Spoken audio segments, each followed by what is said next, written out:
All right, Russ. So someone puts you up against the wall and they say, tell me what an NFT is right now. What's your first words coming out of your mouth? An NFT is a non-fungible. I thought it's fungible, by the way, until our guest today, Josh Rhodes with Crypto Y'all, he broke that down.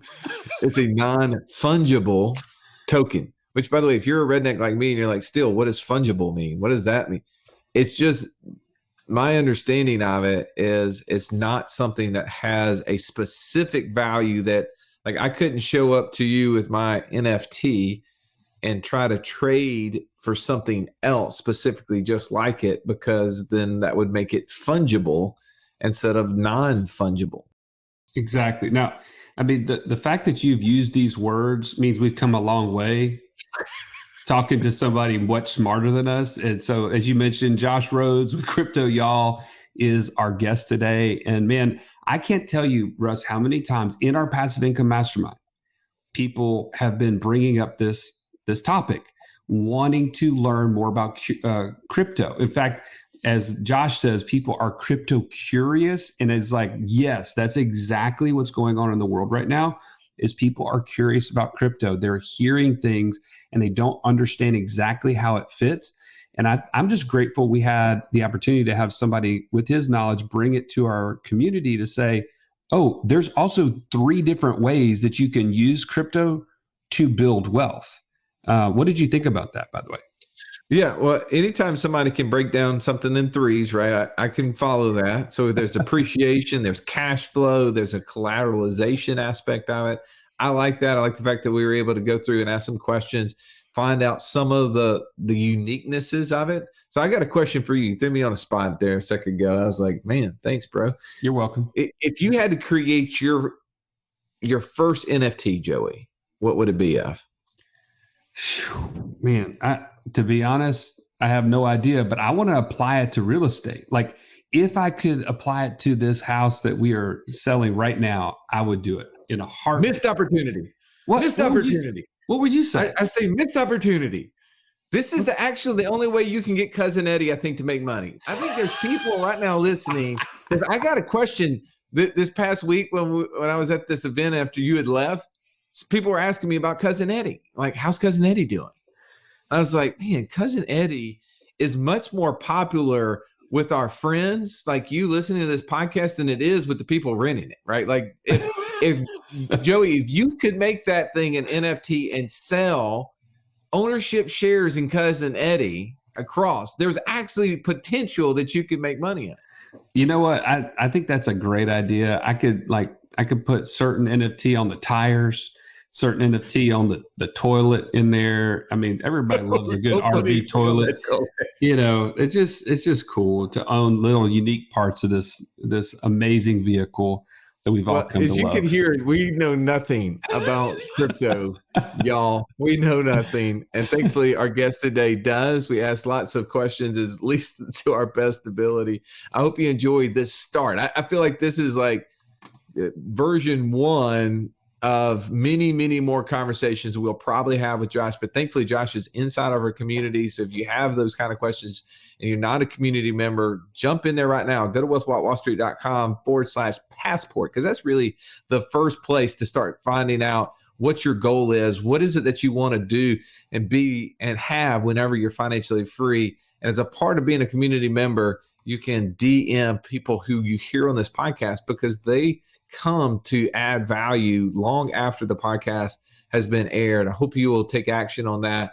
Joey, let's jump into our conversation right now with Josh Rhodes.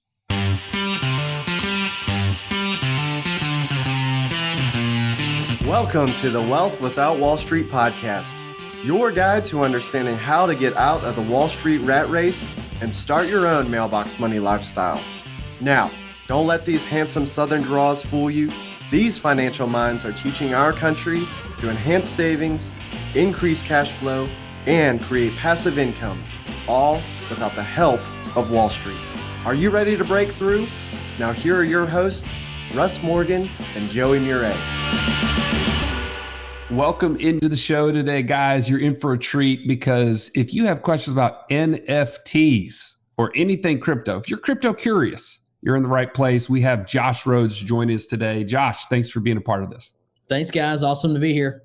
We're known as the slow talkers because we're from the South, but your site is called Crypto Y'all. Yeah. I probably talk a little bit slower than y'all compared to where y'all grew up and where I grew up. How did you get crypto curious? I'm interested in that story. The phrase?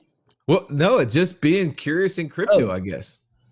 Well, I think it's impossible to explain that without explaining where I'm from, but not in detail. But I like to tell people that I basically grew up one generation removed from extreme poverty. I grew up in Northwest Alabama, great place, awesome family. They loved me. I was never without, but we weren't rich. We weren't really middle class. And my grandma had to make had to make spaghetti sauce with ketchup. Like she couldn't afford produce always. And we made our way. My dad was a Marine Corps veteran or Vietnam veteran, Marine, and came home from Vietnam and started a business selling lumber. And I never knew anything, right? You growing up, you don't know what you don't have and all that stuff. And he did the best he could, but he was really generous. Like people would, I lived out in the country, like people would drive up in our driveway and like borrow money from my dad. To pay utilities, to buy groceries, to pay for like baseball jerseys and stuff like that. And when I learned about that a few years later, I was like, my gosh, that's awesome. Because then they would come back and pay him back every once in a while. And it was like a handshake and a smile. Like I grew up that way, but I could reach my arm out and touch poverty at any given time. One day I was in my mom's in the home office. My mom was balancing the checkbook. And we had this crazy book by this crazy guy called Robert Kiyosaki, Rich Dad, Poor Dad. And that I didn't read it that day, but 10 years later, when I dropped my ego and I read the book, I started understanding what passive income looks like, assets, liabilities, generating passive income, all that stuff. And I started buying assets. I started investing in real estate. All because I want to be generous like my dad at the end of the day. But I knew I couldn't do it trading time for money. And so my crypto curiosity came because I learned the language of investing in asset and passive income from real estate. And then the 2008 mortgage crisis happened. I was flipping a home. It was one of my first real estate investments. Literally the day I was putting the for sale sign in the front yard of this property, Bear Stearns had just gone under. If you guys remember when they crashed, it was like one of the first dominoes of the whole subprime mortgage crisis. And I remember thinking to myself as a young guy, with literally a baby on the way, first child, going, what have I done? Like, this is a bit, crazy. Somebody comes slow rolling down the street in a vehicle. And like a crazed lunatic, I walk out into the street and wave them down with both arms. And I was just like, hey, are y'all looking for a house? and I even gave them the old fashioned, like roll your window down crank with your hand. And I was like, hey, are y'all looking for a house? And it was a guy and his daughter who just graduated college. And they were looking, she has a new pharmaceutical job and they were looking for a house. And I was like, y'all come on in. And the next day I had it under contract with those folks. So fast forward from that, I got out by the skin of my teeth, like literally just sold my way out of a situation. And from that moment and then getting into real estate investing, buy and hold, rentals and all that stuff, I learned the language of assets and property. And then I got into crypto in 2018. Obviously, Bitcoin emerged as like that phoenix from the ashes of the 2008 subprime crisis. So the whole crypto curiosity thing, it's all part of my origin story. It's a part of my real estate passive income story. And I just fell in love with crypto because of all the awesome traits that it has. You say that Bitcoin rose from the ashes like a phoenix, if you will, from and you referenced the 2008, 2009 mortgage crisis. Explain that to me. Yeah. Why do you say that?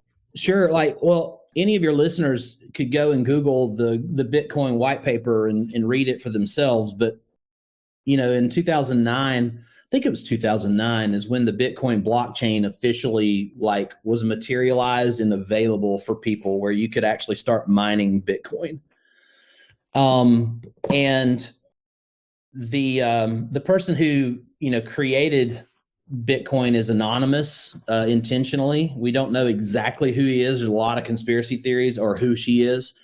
But the whole thing was to create a decentralized system that would prevent Wall Street or any central government from creating a level of manipulation that it would topple so many people's individual private wealth again, and to create a peer-to-peer network to where we can interact with each other without a third party, aka a government or institutional corporations, messing around with our stuff. And so Bitcoin was born kind of from that whole crisis. And so then when you said you got curious about it, what was it? Do you remember a specific, because you said not until 2018. Yeah. What was it that kind of spurred that on?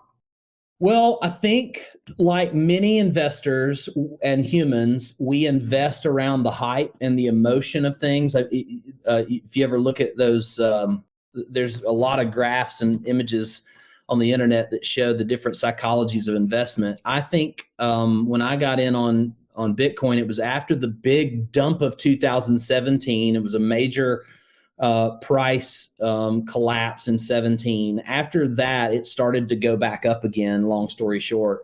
And I think I caught a whiff of the hype that was happening, and I got on board. Every time there's a new pump in the market, in any new market, this is an infantile market, 14 years old, 13 years old.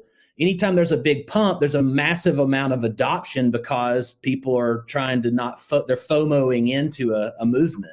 And so I, like everyone else, FOMO'd in. Well, good news is I FOMO'd in when Bitcoin was I think it was like $11,000 or $12,000.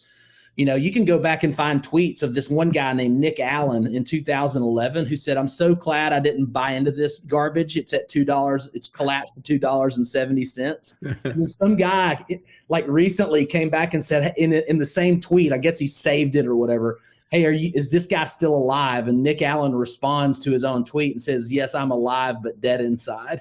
Oh man. Because he missed out. So I FOMO'd in like everybody else during a market pump. So what is it that you specifically like about it outside of that? Like for you as an investor, somebody who had been in real estate, business owner, what else about you was attracted to this cryptocurrency?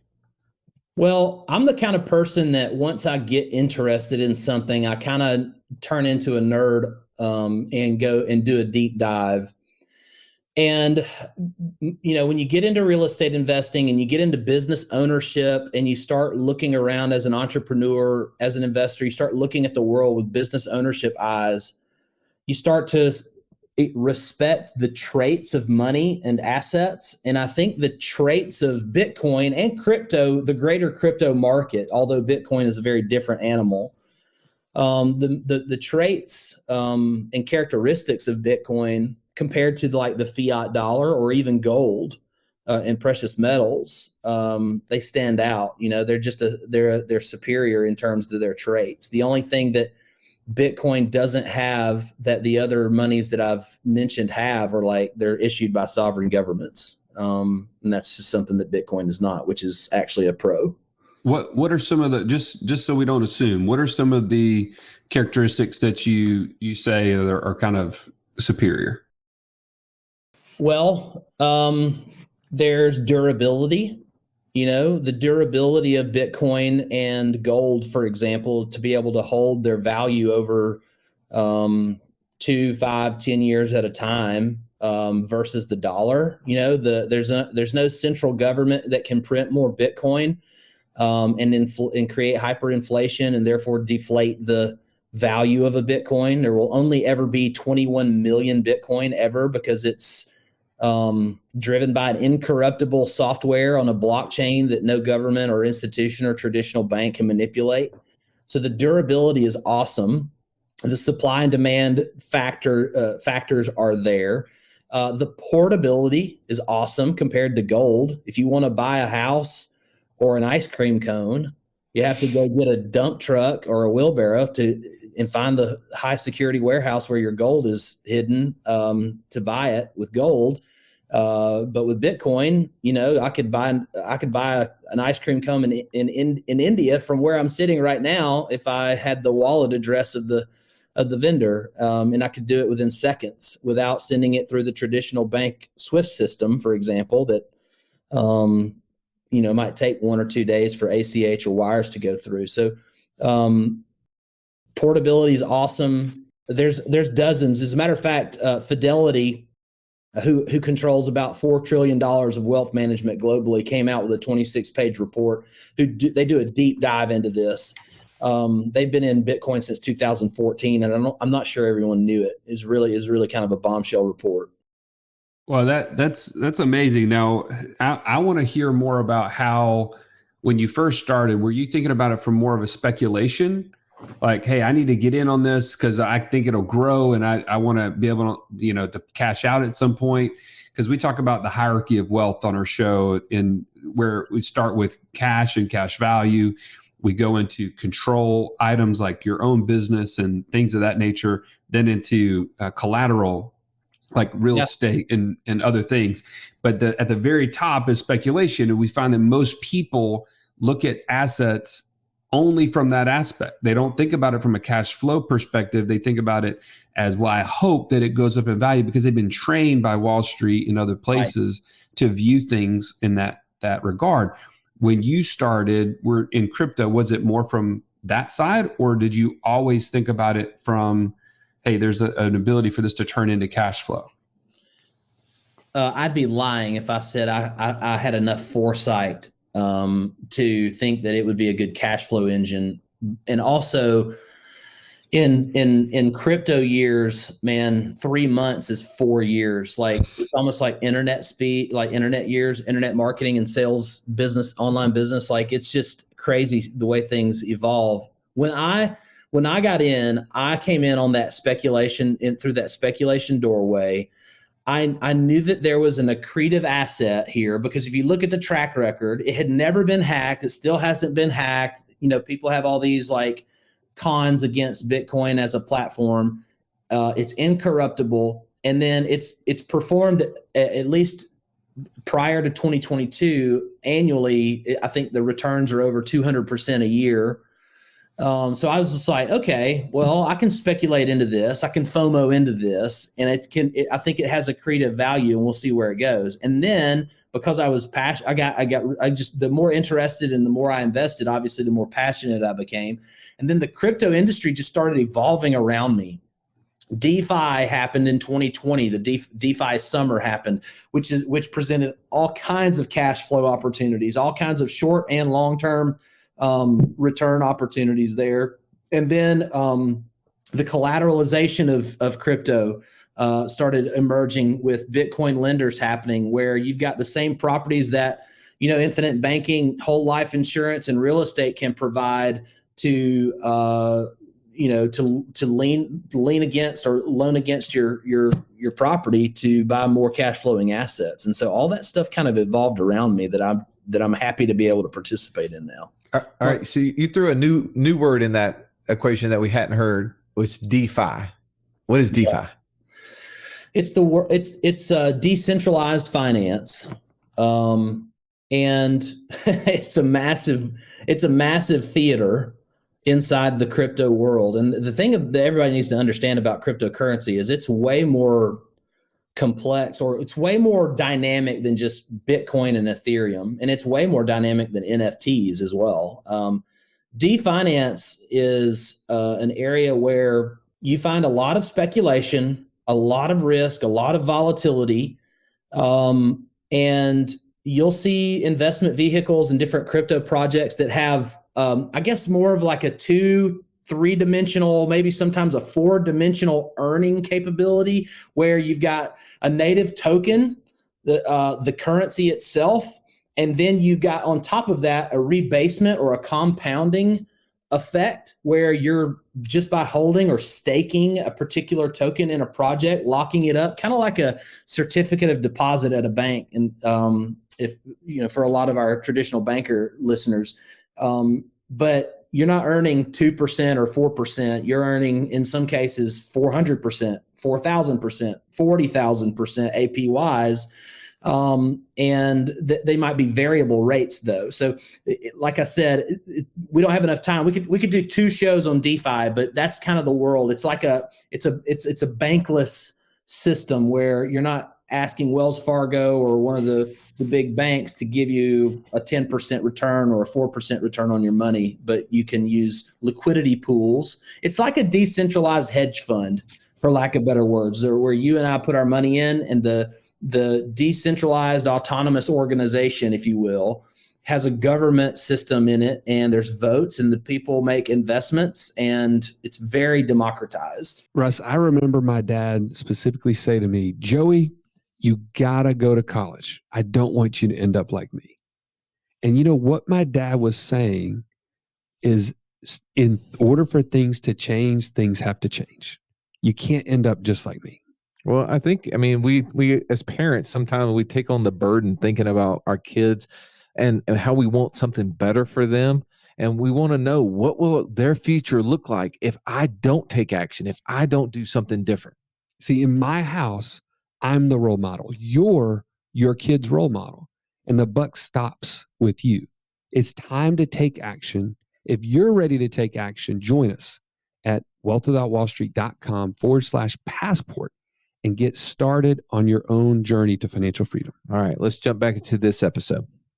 So is it fair to say that it's almost like an improvement on traditional banking in a decentralized manner, like it mirrors some of the things that we're used to, like you mentioned, like CD versus and then collateralization and all those things? Like we're used to those topics in a traditional banking, but they've taken it and improved it. Is that a fair way?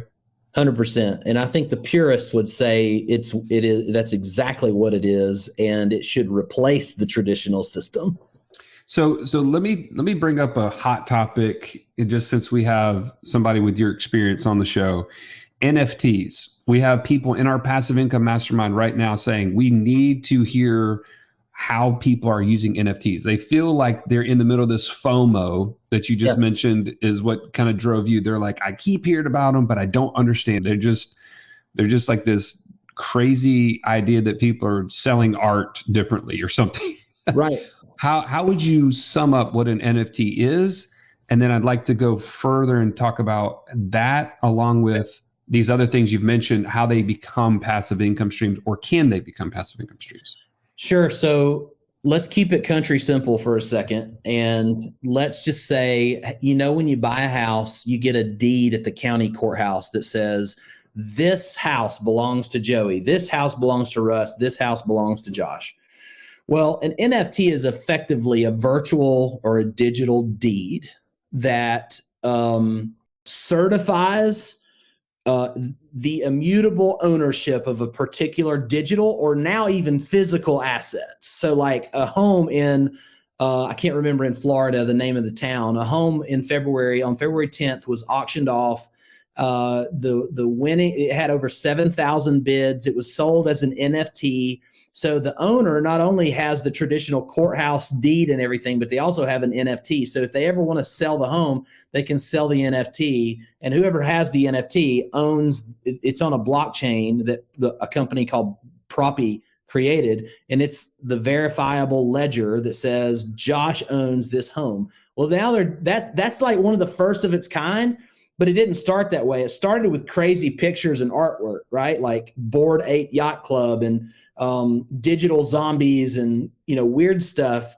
And the reason why it started on that side of the spectrum is because we didn't have language for smart contracts, which ultimately smart contracts is what we're really talking about when we talk about NFTs and having ownership. Because I could sell you my Crypto Y'all NFT today, and you get all this, you own all this, intellectual property, or you own X, Y, and Z benefits. But if you ever sell it, I might have built into the smart contract a 2.5% origination fee of some kind. And every time that NFT is sold, I still get paid, which is an awesome passive income strategy for those of you in your mastermind who are asking that question. So creating these assets. So like when I sell my house today, and then someone else buys it, and then they sell it in the future, I don't get a fee off of that resale of my past house. I've owned like 6 or 7 primary residencies. I'm not making any money off of those that I moved out of. But with NFTs, you can. And that's kind of the short and skinny. We can go wherever you want to with that. Well, can anybody create an NFT? And if so, how would they do it? They can. And it depends on how dynamic you need the NFT to be. NFT stands for non-fungible token. So we need to be able to put that on the table right next to Bitcoin, the dollar, and gold. So if you're holding $1 and I'm holding a dollar bill and we trade dollar bills, we still have the same amount of money. But if we have NFTs, they're not fungible like dollar bills are. They're non-fungible in that they're created to be unique. Now, if you create some NFTs that are all the same, then you've kind of defeated the purpose and you've created a fungible token. So the thing that you'll see with all these projects like Bored Ape Yacht Club or something is that they're if there's 5,000 of them, they're all algorithmically unique somehow. And their uniqueness, yes, brings them value from an artistic status standpoint. But what you always want to look for underneath is that smart contract of the benefits that owners get. And so depending on what kind of NFT you want to create, you might need to partner with a software developer or someone who can do crypto software development, blockchain development. But you can go as cheap as buying a $200 NFT creator online and hosting it on OpenSea.io. You can go as cheap or as expensive as you want. Now Russ he's actually taking his shoes off and checking his feet when you're talking about fungible things. Just in light of that, what you're saying is that they've been able to take the ownership piece and break it apart into smaller portions that then can be traded with other people, but not necessarily exact like this one token for this token. It's this particular asset that's backing it has a value, and my token will grow or lose value based on the asset behind it. Correct? That's right. 100%. Absolutely. And so therefore, if I ever want to trade that with somebody else, we're going to have to verify what the value of those two assets that are backing them are at the particular time that they are being traded.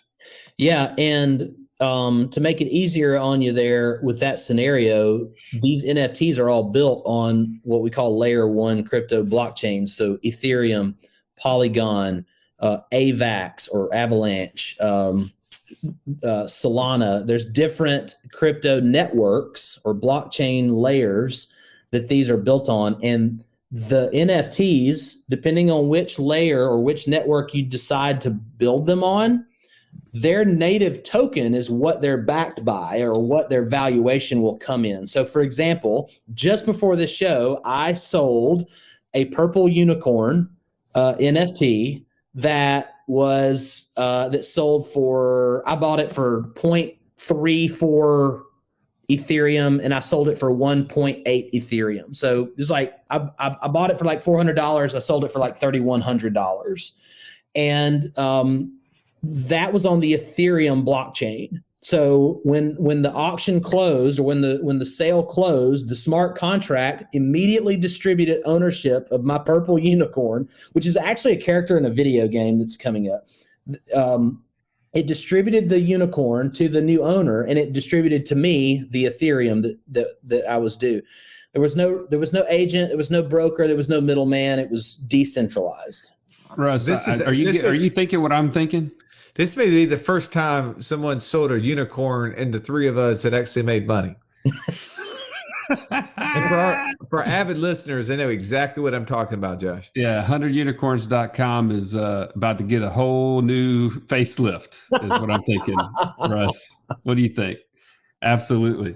All right. So this is fascinating. And I know we're probably, crushing you with all these questions, but I want to shift to that person who has been building cash. They've been taking advantage of infinite banking and they've been pouring money into life insurance contracts. And they say, I want to now start creating passive income. Maybe this crypto world is the means by which will line up with who I am as an investor, right? Now, you've already talked about one strategy or maybe a couple in which people can create passive income with NFTs, with crypto. Help me understand a couple other specific ways people are creating passive income in this genre. Well, the crypto y'all community, we focus on 3 wealth strategies with crypto. Okay. The first one is your good old fashioned buy and hold appreciation strategy. I'm going to buy some land outside of town and let the city sprawl get to it. And my land goes up in value and I sell it to the next business or whoever wants it. So the buy and hold is I'm going to pick a blue chip, what I value to be a blue chip crypto project. And, I'm going to buy Bitcoin in 2011 when it's $2 and I'm going to hold it for 10 years and sit on it. Right. But a lot of buy and hold strategies though is not in crypto is not 5 or 10 years. It's like 12 months because of the cycles that we're in. And this is an interesting dynamic to pause on for everybody listening, because there are way more cycles happening in the crypto market than you'll see even in the stock market or other asset classes because of its infancy. So it's still it's still early. Like there's still volatility. And so if you have the patience and the emotional detachment to ride the waves of the volatility, you might be able to go through 3 or 4 cycles in a year, buy low, sell high 3 or 4 times just on one particular crypto. Maybe you just say, hey, you know what? I'm going to make money on Ethereum this year. If you hang with it and you pay attention throughout the year 3 or 4 times, you've got 3 or 4 buy sell moments. You can make a lot of money just doing that. And that's almost a great passive income on an annual level. That's a passive income strategy, depending on your initial capital. The second wealth strategy is cash flow. It's that definance opportunity to go and find a high yielding DeFi, decentralized finance vehicle. For example, one of them that I invest in, I put $2,000 in it. It pays 102% annual percentage yield, which comes out to about 1.9% a day on my capital. And it has a native token price that vacillates. And so if the token price goes down, the 102% APY is kind of holding the value of your balance or your purse steady. And then when the native token price comes back up, you've got even more value. But again, you got to make sure you're in the right project. Do they have doxed, developers and leaders of the project? Is it something that's out in the open above the fray?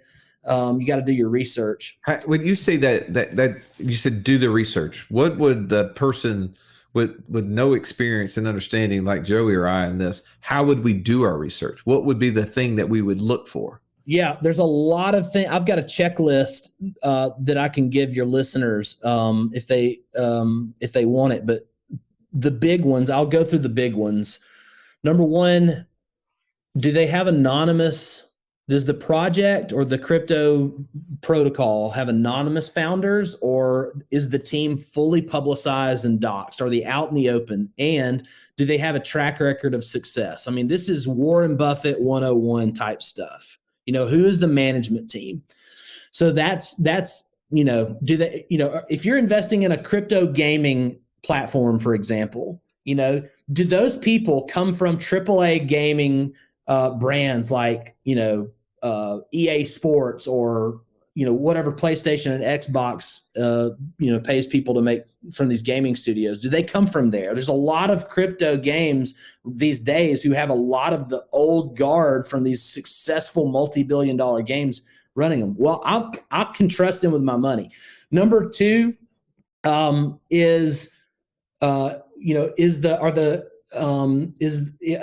just stick with gaming for a second because it's easier to talk about in the hypothetical. if it's a crypto game, there's a whole play to earn gaming industry that's burgeoning right now. Is the design, are the aesthetics awesome? Is it cool? And is the game fun? Does it have aspects of games that we grew up with, or playability that's going to create a massive adoption effect? And what you're looking for is Metcalfe's law of adoption. The more people that get on a platform, the more valuable that platform becomes, and more valuable the assets that we own on those platforms become. And so those are some of the big ones that I would start with as a beginner. If you're looking at different projects and protocols, you want to look into the actual, like, lift it under the lid. What's the market capitalization? Is it a $20 million market cap, or is it a $1 billion market cap? Because if it's a 20 million, you're going to get a lot more volatility, but you have a way better chance of 10xing or 100xing your dollars or your value there than you do with something that has $1 billion market cap, because they move a little bit slower and they're already kind of stabilized. So that's short answer. We could go deep as you want to on that. All right, Russ, you shut him off. He was about to hit the third wealth strategy, and you just totally cut him off. Well, the third strategy is the collateralization, or the leverage strategy.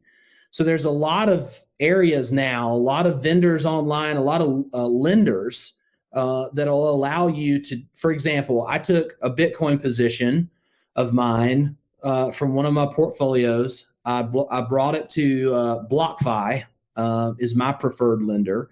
BlockFi will give you a 35, 50%, 75% loan to value on your Bitcoin, or on your stable coin, which is pegged to the US dollar. It's basically a digital version of the dollar. And I took that money and went and made a down payment on a rental property that pays 6 times what I'm paying on my interest payment back to BlockFi for my Bitcoin collateral, my loan. And up until recently, they were also allowing my Bitcoin to sit in an interest earning account while in a loan. So I was actually earning 4.5% on the Bitcoin. I was paying, I think, an 8% interest on the loan that I got. So I had about a 4% to 3.5% spread there. And then my home cash flows $600 a month. So, I had another $20 or $30 I had to pay out of that towards BlockFi. But, that's what the wealthy do, right? They don't sell their assets. They loan against them, and they create more cash flow with them. And so that's the hope. All right. Well, clearly we've only scratched the surface on crypto. This was just an objective for Joey and I to learn about NFTs and what that even meant. I don't even think Joey knew what NFT stood for. So thank you for clearing that up for us. That was going to be a discussion after the fact. And you showed him how he can actually take unicorns and make money on it. Whether he can do that, I have serious doubts, Josh, that he could actually make money in unicorns, even if you showed him how to do this NFT thing. Somebody wants to learn more about this. Somebody else is crypto curious. Where would they go? Yeah, just go to our website, cryptoyall.co. You won't find a lot of about us or biographies there. You'll simply see an opportunity to opt into my case study. Get on my newsletter. I'll send you a case study of how I took one of my portfolios from zero to a couple $100,000 and watch it and enjoy it. And if you like the email, the email newsletter is the Crypto Curious newsletter. And I'll just hit you with all kinds of goodness there on various topics inside of cryptocurrency. Dude, that's so awesome. Thank you. So yeah, take Josh up on that. Go to Crypto Y'all for non-Southerners. That's YALL.co. CryptoYall.co. All right. And Josh, thanks for being a part of this show. Thank you as always for listening and for being a part of the movement of Wealth Without Wall Street. If you like this, please share it. Please rate and review us so other people can find us online and also be a part of this movement along with us. We'll see you on the next episode. This has been the Wealth Without Wall Street podcast. Don't forget to subscribe to the show to break free of the Wall Street mindset and begin building wealth on your own terms in places you understand so that your wealth will never run dry. See you next episode.